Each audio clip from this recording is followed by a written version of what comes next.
And we are live. Good morning, crypto warriors, and welcome back to Gem and the Crypto, episode 1148. Today is Wednesday, September 20th, and I'm King here to bridge the gap between community and crypto every day, Monday through Friday at 10ish. Today's top stories: Franklin Templeton joins spot Bitcoin ETF race, Stanford to return millions in crypto donations from FTX.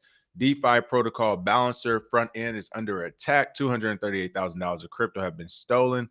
SEC sees temporary setback and request to access Binance.us software. And Citi token services will provide payments and liquidity to institutional customers. But first and foremost, of course, we're going to go ahead and take a quick look at these prices on the daily. Let me actually reset this to make sure I have the. It's pretty funny. I just saw the fear and greed index go up too. Then go down one as well. Really quick shout outs as well while I get this load up. What's going on? Kwanji, goodness. Ken, Bitcoin Madam, Wisdom Bars, Crypto City. Good morning, everyone. Welcome back to the show. Here we go. Get this pulled up. Here it is. Bring up these prices from Coin Market Cap. All right, Bitcoin is coming in hot today. $27,212, up 0.99%. Ethereum at $1,600 and $1,633, down 0.21%. Number 4, BNB at $216.65, 0.07%. Let's see, down. That was down 0.07%. Number 8, Dogecoin at 6 cents, down 0.37%. Number 9, Toncoin, $2.49, up 0.48%. Solana at number 10 at $20.25, up 1.95%. And trending tokens are Bitcoin, ARK up 6.62%, and Pepe token down 2.18%. Fear and Greed Index has jumped up to 42. I guess that big pump has got people excited. So it's at a 42. Right now is neutral. Bitcoin dominance at 49.3% and Ethereum at 18.3%. So those are your prices on the day. All right. Let me go ahead and bring up these comments. There we go. What's going on? Satoshi Slim, Zyro. Appreciate that. Smash that like and share. Let's see. Marcus Howe. Good morning. What's going on, everybody? Let's see. Top story of the day is actually a story that was like a week old or whatever. Been meaning to cover it. I forgot a couple of days ago to cover it actually because I saw it come out really big over the weekend. So I wanted to cover it Monday, but it slipped my memory. But that is Franklin Templeton joining the spot Bitcoin ETF race. The financial services heavyweight joins his brethren BlackRock, Fidelity, and others in buying for a spot Bitcoin ETF. I thought this was pretty big news, and I believe this came out again last Tuesday. But I started seeing this weekend. It became the latest traditional asset management firm to join the crowded race and getting a spot Bitcoin ETF. And filing with the U.S. SEC, Franklin Templeton proposed a Coinbase custody ETF that would trade on Cboe BZX Exchange. Incorporated has not yet proposed a ticker for the product. And then again, Franklin Templeton follows some of these other heavyweight institutions that have already joined this ETF race as well. And this is pretty big news. Not sure how much assets under management Franklin Templeton has. I know they are pretty big. They're definitely reputable. And even myself personally, I've used them before for years, actually, in the past before I came all the way over on the crypto side of the house. I used to be with Franklin Templeton. I had an aggressive portfolio with them. And I mean, it did really well on the traditional scale. I think it was like 24% point something a year. So, I mean, it was doing crazy, honestly. And I think even some of them were surprised. I remember my financial manager at the time when he was like, "You sure you want everything to be aggressive?" I'm like, "Yeah, it's aggressive." I was like, "Man, if not, I'll just go to Vegas and gamble it." So I'm like, wherever comes of it, comes of it. This was in my younger days. But yeah, it was just, I would just do that. And he would come back every year like, "Hey, man, it's doing great," or whatever. It would come back 24%. So my point is, you get the likes of that type of institution with the backing, especially Franklin Templeton in San Diego has a huge military presence there. You get those type of institutions involved. That's a lot more capital coming over to that ETF and less to Bitcoin on the peer-to-peer side. So it's pretty interesting. But again, this is another big one we have to watch because I think if BlackRock and Fidelity do get an ETF, Franklin Templeton will also get one, and vice versa. If they don't, then Franklin Templeton won't either. But if they do, that's a lot of capital coming over to the market. I'm not sure what happened to the chat. The chat pops up sometime, it disappears. Let me see if I can get it back on the actual screen. There we go. Let's see. 64 ECG, what's going on? How many developer? I'm not sure. Hit him up on Twitter. I think he's on Twitter active there. All right, Stanford to return millions in crypto donations from FTX. This is an interesting story. Now, of course, FTX has already been news with them essentially trying to get money back or settling with the NFL with Trevor Lawrence, a couple of different YouTubers, more celebrities out there as well. I'm not covering the story today, but I also saw that the parents were in hot water, or whatever. The parents of Sam Bankman-Fried were in the news. I guess the dad was stealing money, and the mom, I don't know. They were doing something crazy else as well. They're under fire right now, but I did want to cover this one actually coming from Stanford. The university said it intends to return the entirety of funds received from former cryptocurrency exchange FTX, which it claims were mainly for pandemic-related prevention and research. All right, whatever. I guess it was smart to return it just so they have to do anything in the future and have the bad peer along with it. The California-based Stanford University said it plans to return all funds it received from the now defunct cryptocurrency exchange FTX, according to a report from Bloomberg. Stanford received a total of $5.5 million in gifts from FTX-related entities between November 2021 and May of 2022. In an email statement on September 19th, the university spokesperson said, "We have been in discussions with attorneys for the FTX debtors to recover these gifts, and we will be returning the funds in their entirety." My thing is this, like, I kind of don't get it. For one, you're talking like when you're talking about Stanford, it's like out of all people, Stanford, did you not do your research? Like, did Stanford not do their research? Because literally, if you did simple research, you would have already known what was coming with FTX. But so Stanford not only didn't do their research, they jumped on the bandwagon wherever they're promoting it. Like, why are you giving it back now if you didn't do anything wrong? Your job was, I'm assuming, just to promote them, right? You promoted them. You promoted a fraudulent scheme. You shouldn't give the money back. FTX should have to figure out how to come up with all this money on their own, not from recovering it from people who just did a job. So, because again, it was on the flip side, FTX, let's say it was a bigger Ponzi. We were going on for another 3 to 4 to 5 more years before it actually blew up. Would you still hold it in good graces for the next 4 or 5 years? And the second thing is the people lives you ruined, you've already ruined them. The money is like, doesn't even matter as much anymore because it's probably going to be incremental in the amount they need to actually get back to be made whole. The money they don't have for as many months they didn't have it or access to capital, things like that. So it's just like, I don't know. What are they real like? The likes of Stanford, the Trevor Lawrences, and the YouTuber, all the people who are giving back the capital, you're only making it easier for the FTX's case in court for them to say, hey, we've already given back this money to these groups. We've already recovered this money, so on and so forth. We shouldn't have had to face any serious punitive charges or damages here. And it's like, no, you actually have done a lot. So my thing is like, no, I don't know. And then, like I said the other day, it sets a bad precedent. Now it's just like, is everyone supposed to give their money back to FTX? And if that's the case, does that happen for every bad product or fraudulent product? What's the difference? Like, how does this work? So I don't know. There's just a lot going on. Let's see. DeFi protocol balancer front end is under attack. $238,000 of crypto has been stolen, is being reported. It has been reported a few hours ago, though. So hopefully it's been patched up by now. But it looks like the platform notifies community September 19th at 11:49 p.m. Yes, so yesterday, UTC urging users not to interact with Balancer protocol until further notice.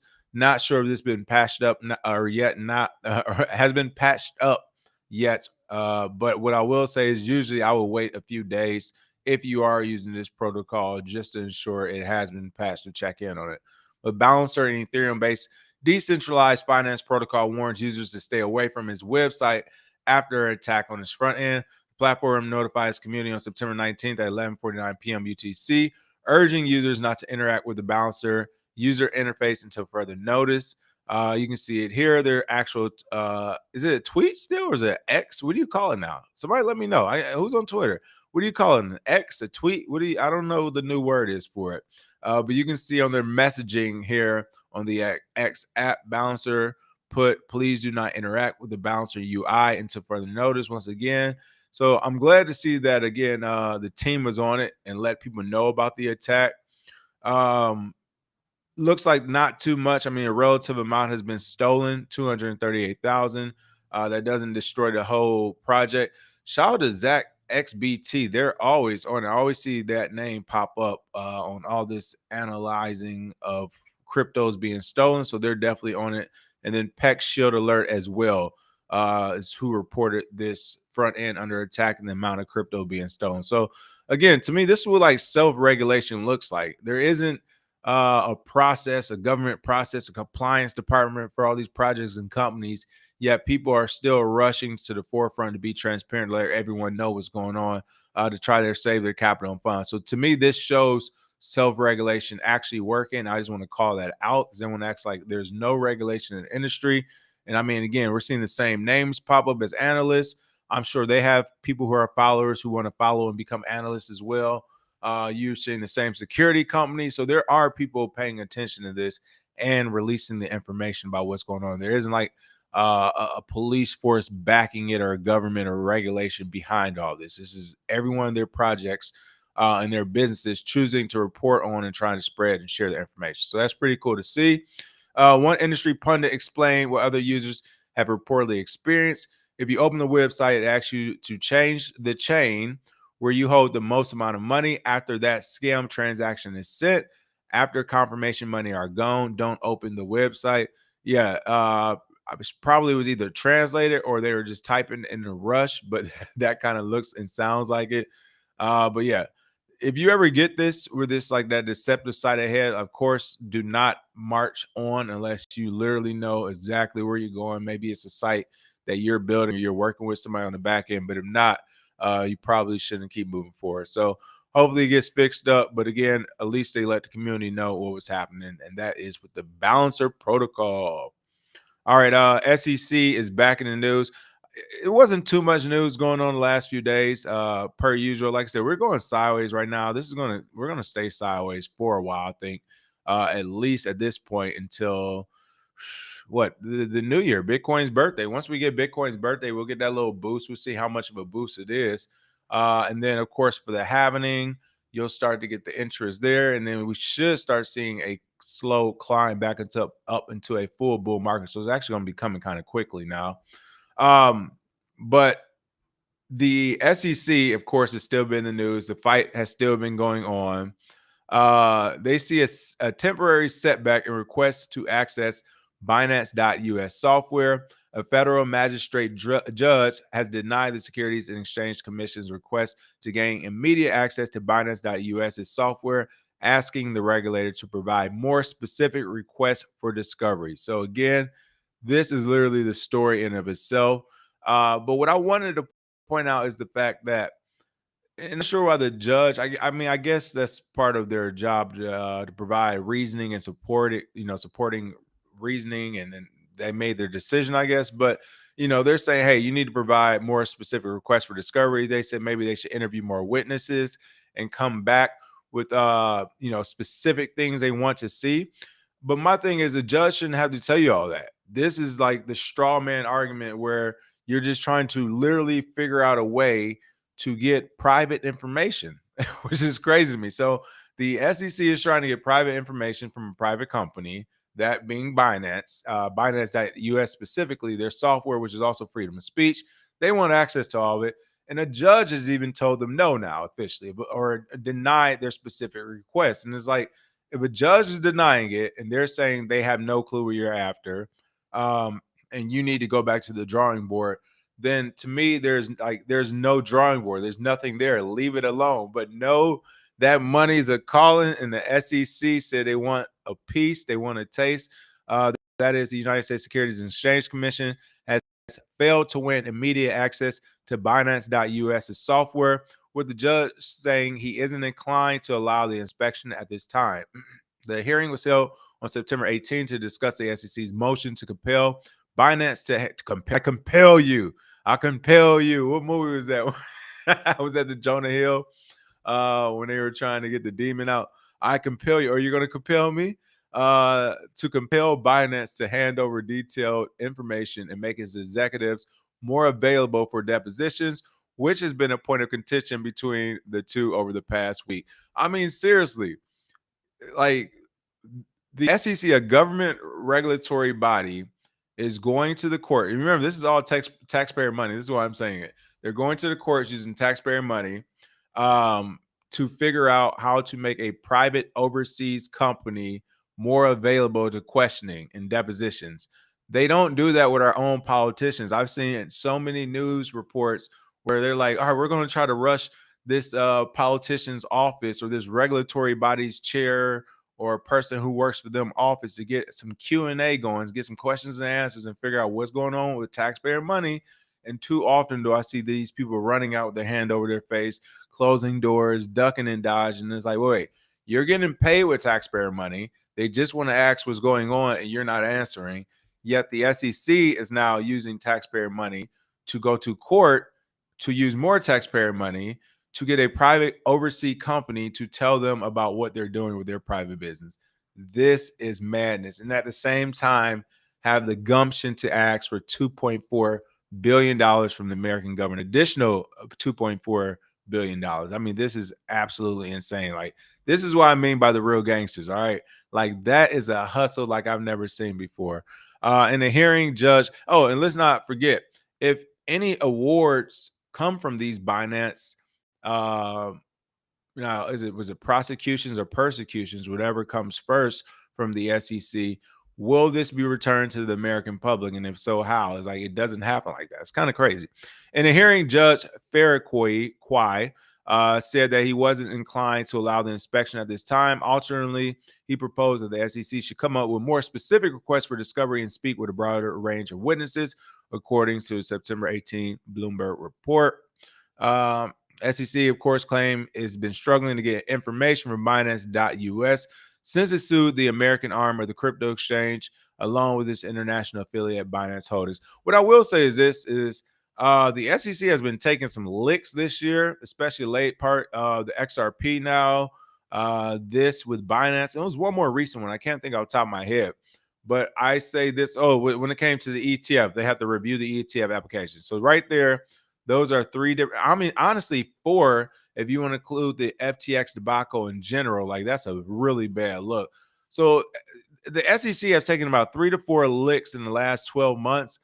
I think, listen, while we should be heading for a bull market, they may intentionally make sure we go sideways or not dip for a little bit longer, as long as possible, because they're definitely going to come back next year even stronger with more of a plan as the happening happens. So what we expect to be just, again, we have the the Bitcoin birthdays coming up, top of the new year is going to come up. That will be a nice little pump. And then right after it happening, all signs point to, hey, this should be a great quarter for Bitcoin, but they may come back with a vengeance. So be on the lookout for that. Like, the SEC is not going to lay down. Gary Gensler is definitely not going to lay down. Jake, you crazy, man. Lay off the sauce. Lay off the sauce. Reno Gamma, what's going on? Metsu, appreciate you paying that light text. Bitcoin Shango, what's up? What's up? Lord Smith, hey. Twitter X is a dumb name. Listen, it's crazy. We already know it. Satoshi Slim, you funny tomorrow. His mama name is Cassius. No, did you talk about Bitcoin asking people to send them money? No keys, no cheese, though. You're joking, right? I'm not sure about that one. I think I remember on one FBF, somebody mentioned something I was going on with him, but I'm not sure. I got to check it out. Let's see. Exactly. Yeah, it's like a drunk driver saying, I paid for their medical bills and car repairs. I shouldn't be penalized for driving drunk. Thank you, Satoshi Slim. That is what I was looking for. One more time, slower. Satoshi Slim said that's like a drunk driver saying, I paid for their medical bills and car repairs, so I shouldn't be penalized for driving drunk. That's in relation to the Stanfords and the influencers of the world giving the money back to FTX for sure. as I sip my soda down the show, somebody spitting. Shout out to that old Dave Chappelle show. But no, yes, it's kind of crazy. Like, why give the money back? What's really happening? You're literally about to allow the people who did all this to just walk free because they're gonna finally have the money to say, we got some dough.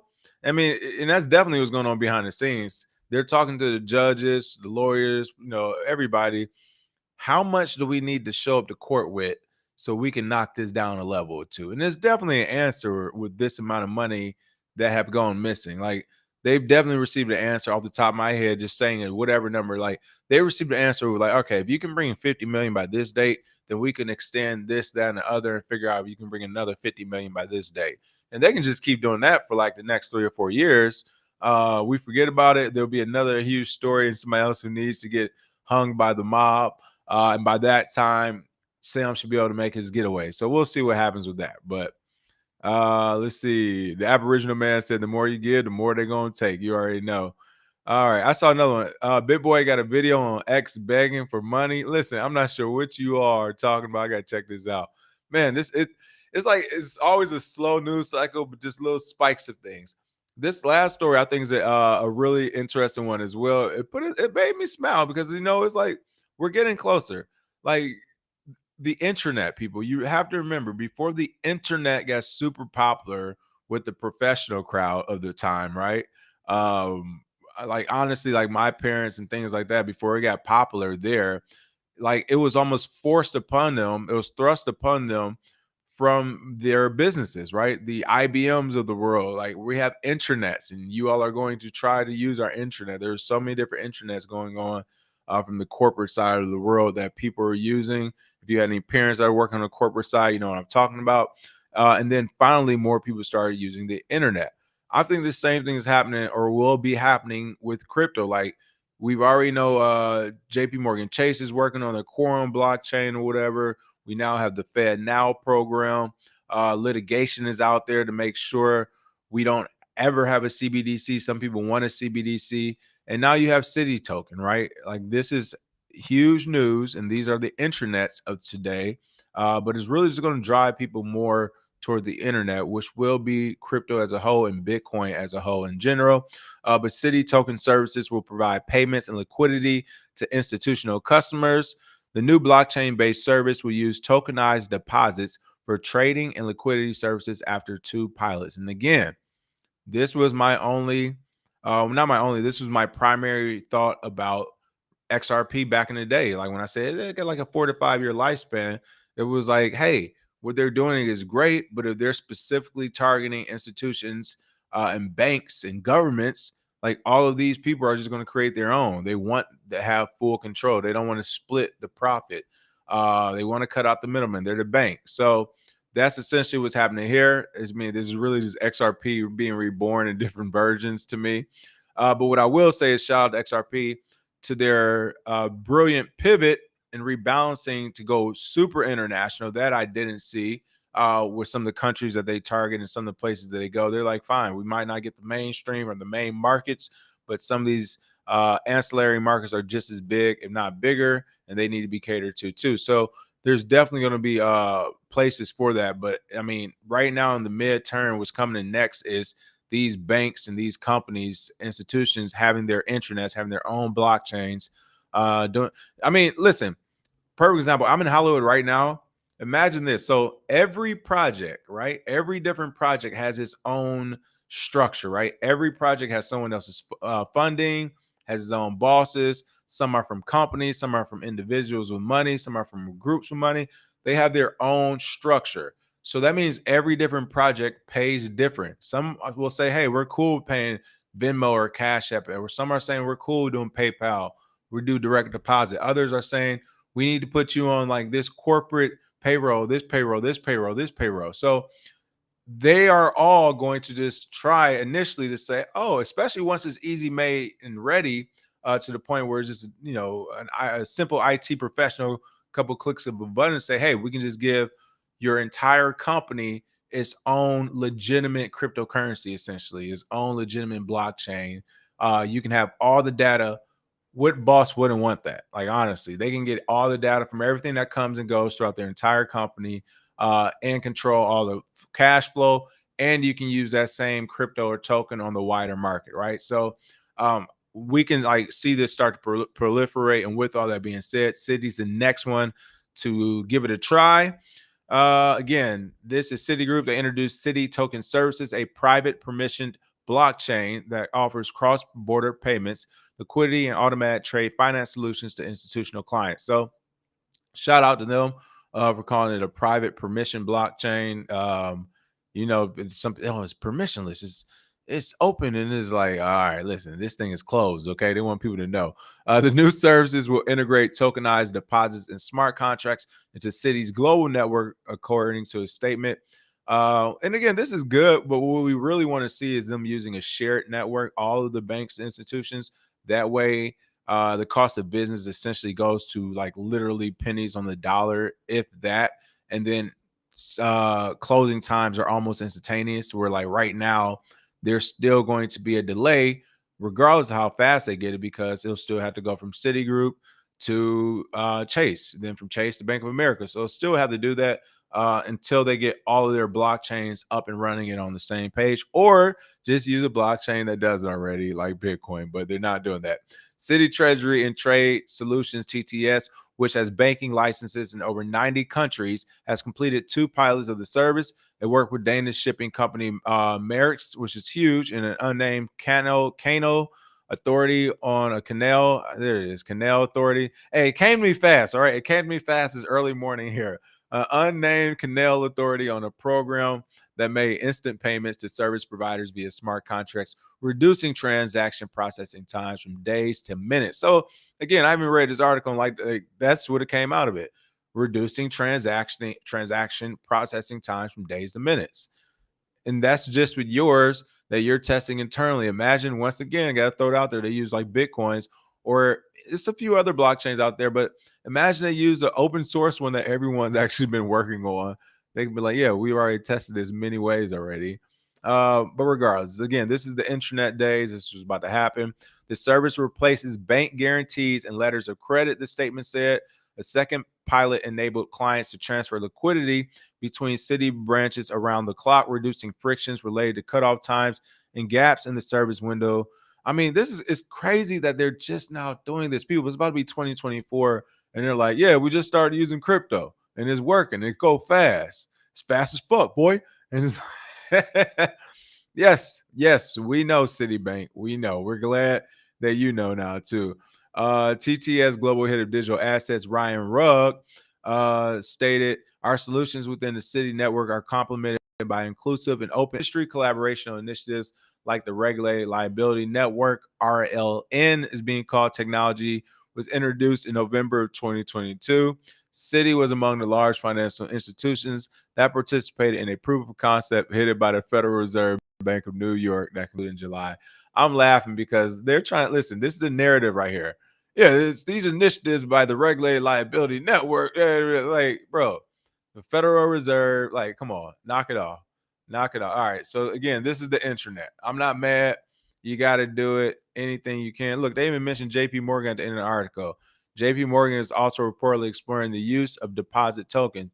I'm not mad. I get the maturation of this thing. Like, this is what's going to happen next. Like, not only is it going to happen, it's like history repeats itself, right? We just saw this with the internet 20 years ago. Crazy how time is like flying like this. 23 years ago, I guess, 99, 2000, I'm thinking. So 23, 25 years ago, we just saw this. But what's very interesting is that not only is it repeating itself, but you can bank on it now, right? So it's positives and all this, depending on what your job is, your profession. Figure out ways to interact with some of these banks and these companies that are doing this with crypto, because you could be the third party or the contractor where there's something in there for you, right? Especially if you're in a legal profession, like really almost any profession you are in, just figure out how to get that crypto and that institutional connection there, because yeah, that could be a great little nice contract once a year or something. But they're jumping into it. They're creating intranets first. They're going to go run through the same problems we've seen with many other cryptocurrencies out there. And then when it's all said and done, whenever that time is, they'll come back to using the internet of Bitcoin, the internet of whatever crypto we're going to be using out there. And that's when it's going to get even interesting. But the key is, how long will we have to wait between them setting up these intranets, them trying to do everything internal? What would the price of Bitcoin be? How will the growth of Bitcoin specifically be in the overall crypto market? And then when will these institutions finally concede and say, all right, like, it's too much to run a blockchain on our own. Like, let's try. Because the one thing they forgot about all these different blockchains, what actually makes the blockchain powerful, specifically the Bitcoin blockchain, is the decentralized nature. So, for example, Citi Token Services, the Fed Now program, uh, JP Morgan's Quorum, when you think of those three right there, like, how many nodes need to be hacked to take over the entire network? It's like, I'm assuming less than 1,000. Like, that's doable for some hackers. So already there are going to be an inherent risk of them hosting and having their own specific blockchain, and that it's going to be pretty centralized. And the strength of it is being decentralized. That way, it's harder to hack. It takes more resources. More people can see it and find out about it. So again, it's kind of crazy the way they're trying to merge the legacy way of doing things and the modern way of doing things, even in actual legislation and law legally, but also in technology and the way they're doing business. Again, we'll see how it works out. I think, they'll get a lot of fake paper money, i.e. the ETFs, but they'll lose a lot of upfront money as far as efficiency, cost of doing business. Like, how much are these tests costing them to do right now? Things like that. So we'll see. Let's see. Aboriginal man said, how they show up late, then tell me how it's going down. Like, that's what I'm saying. It's just pretty funny. That's why I was laughing as I was reading it. Because I'm like, are they really are they really coining phrases at the end of 2023? It's pretty funny, but I love it. I love it. And there goes New York, always being in the mix, said PFC Wells. You already know that. Trek said they started doing that C19. This is also the scaling of promised blockchains as white label software. Shame that we have to deal with this. I can't pronounce big words in the morning. Siloism, nature of tech and big businesses. Let's see. This is database. LOL. No node, no validators. Oh, it's not even no node or validators. Oh man, listen. You tell me a 17-year-old can get in the system? Citigroup trying to steal the CBDC narrative, a Citibank digital currency. Listen, they probably like whoever gets there first got it. So why not try it? They tried that already. Blockchains are only valuable in public architecture. Centralized databases are better for enterprises because of how they're organized. Exactly. So, I mean, I will say this. If their internal structure is so dysfunctional and so inefficient that it has been costing them money, then yes, having an internal blockchain would be godsend in of itself, where you're just like, woo, like we've really saved so much money internally from the old way of doing businesses. So if it's like that, I get it. But if they're doing it like this is the future and we've changed the way this is like, then no, they'll be competing with every other one on an institutional level, not to even mention on a global level, what everyone else in every other country will be doing, and every other bank in every other country will be doing as well. So, yeah, it's going to get crazy, but can't wait, because then we'll start getting some spicy stories coming on every few days. All right. Other than that, I'm checking out the comments. That looks to be about it for the day. As always, make sure you smash that like and share. I can already tell you, like, won't be back until Friday. Unfortunately, listen, I was digging through. Listen, I had to do an article from a week ago, people. I was digging through the news. It's not too much going on. It's a lot of sideways movement in the market. I will say we have about a few more weeks left before we start to figure out the next ETF decisions. If anything's going to happen where they'll get pushed, more than likely they will get pushed. So it should be a little bit more articles by then. But I think this regulatory cycle has a lot of companies in limbo, as well as people waiting to see what's going to happen with the happening. You have to remember, only the diehard enthusiasts, some of you out there, are really paying attention to the happening. A lot of others are waiting on the news of it. Like, okay, it happens. Now what happens? They want to see a $50,000, $60,000 Bitcoin before they jump back into the mix. So that will be some of the market as well. So we're just at the beginning. Make sure you smash that like and share, and I'll see you all on Friday.